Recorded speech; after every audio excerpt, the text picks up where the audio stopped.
प्रकृति का यही बहुत बड़ा एक और स्पष्ट नियम है कि दुनिया का प्रत्येक जीव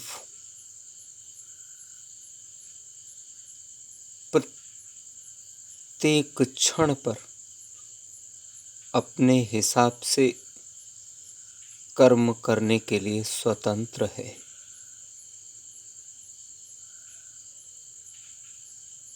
यद्यपि कि संपूर्ण सृष्टि के सभी जीव एक तरफ हैं, मनुष्य दूसरी ओर है।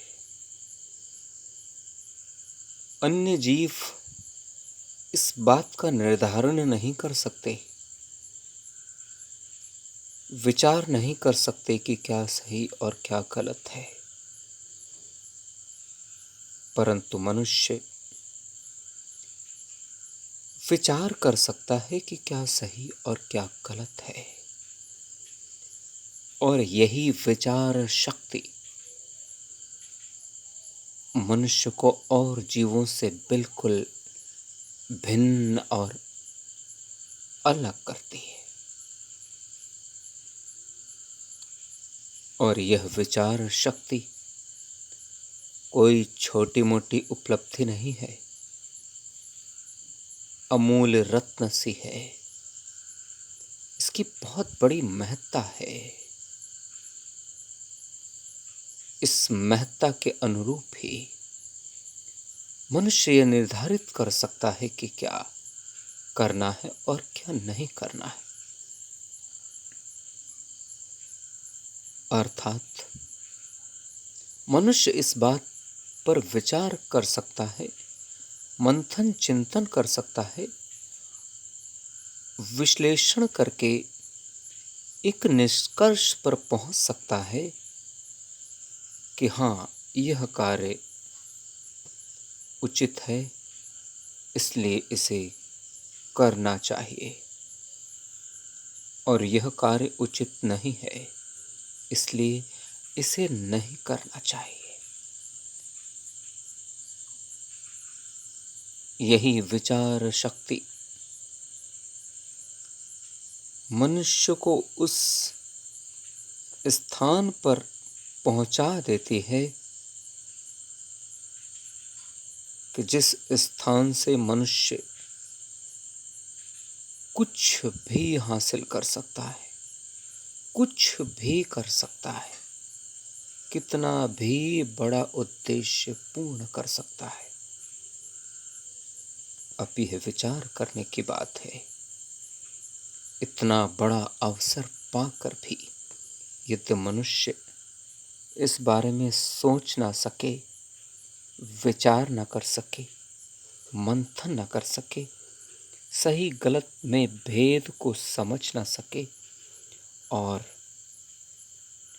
गलत कार्यों से अलग होकर, गलत कार्यों से दूर होकर, गलत कार्यों को परित्यजित करके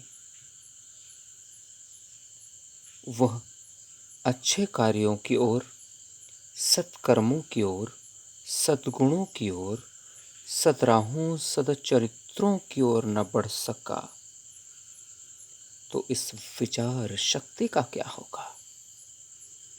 इस अमूल्य रत्न से विचार शक्ति के रूप को पाने से क्या लाभ होगा? इस प्रकार यदि देखा जाए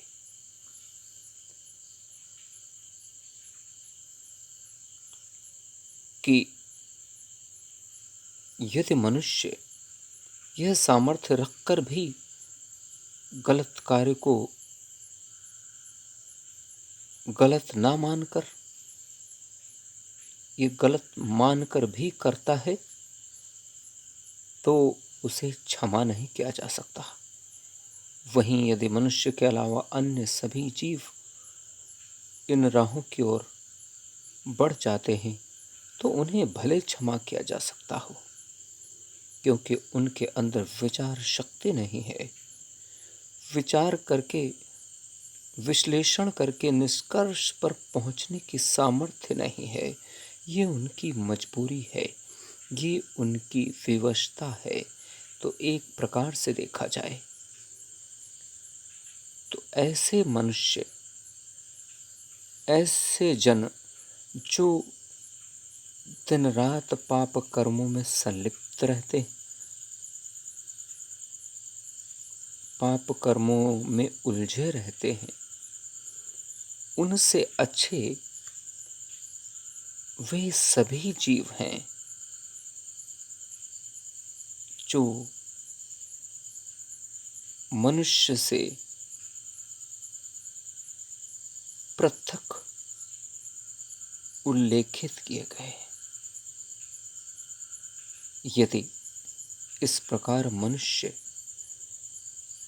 उन सभी जीवों से पिछड़ जाता है अपने कर्मों के कारण, अपनी गतिविधियों और क्रियाकलापों के कारण, तो उस पतन का उत्तरदायी, उस पतन का जिम्मेदार मनुष्य ही होगा। यदि वह उसका जिम्मेदार है तो परिणाम भी उसे ही भुगतने होंगे।